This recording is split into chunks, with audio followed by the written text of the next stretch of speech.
மறைக்கப்பட்ட உண்மைகளை வெளிச்சத்திற்கு கொண்டுவரும் உங்கள் மக்கள் வெளிச்ச செய்திகள். வணக்கம். கள்ளக்குறிச்சி மாவட்டம் சங்கராபுரம் அருகே மதுபோதையில் தாயிடம் தகராறு செய்த தந்தையை கொடுவாளால் வெட்டி கொலை செய்த மகன் விஸ்வா கைது. கள்ளக்குறிச்சி மாவட்டம் சங்கராபுரம் நகர பகுதியில் தேவராஜ் தீபா தம்பதியினர் வாழ்ந்து வந்ததாக கூறப்படுகிறது. இந்த நிலையில் இவர்களுக்கு 4 ஆண்மகன்கள் இருப்பதாகவும் கூறப்படுகிறது. தேவராஜ் என்பவர் தொடர்ந்து மதுப்பழக்கத்திற்கு அடிமையானதாகவும் தொடர்ந்து மது அருந்திவிட்டு தனது மனைவி மகன்களிடம் தகராறில் ஈடுபட்டும் பின்பு அடிப்பதும் உதைப்பதும் போன்ற செயல்களில் தொடர்ச்சியாக ஈடுபட்டு வந்துள்ளார். போதை தலைக்கேறிய நிலையில் தேவராஜ் அவரது மனைவி தீபாவை சரமாரியாக தாக்கியுள்ளதாக கூறப்படுகிறது. அவற்றை கண்ட பெரிய மகன் விஸ்வா என் அம்மாவை அடிக்காதே என்று அப்பாவிடம் தட்டி கேட்டுள்ளார்.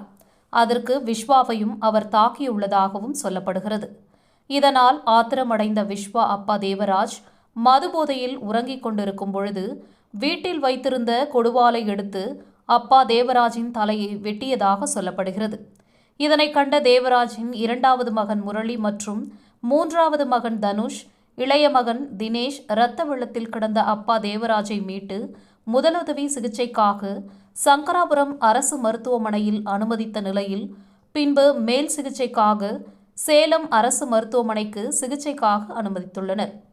கடந்த 4 நாட்களாக மருத்துவமனையில் சிகிச்சை பெற்று வந்த தேவராஜ் நேற்று சிகிச்சை பலனின்றி உயிரிழந்துள்ளார். இதனையடுத்து தந்தையை கொடுவாளால் வெட்டி கொலை செய்த மகனை கைது செய்து போலீசார் சிறையில் அடைத்தனர். செய்திகளுக்காக கள்ளக்குறிச்சி மாவட்ட மக்கள் வெளிச்சம் செய்தியாளர் முருகன். நன்றி.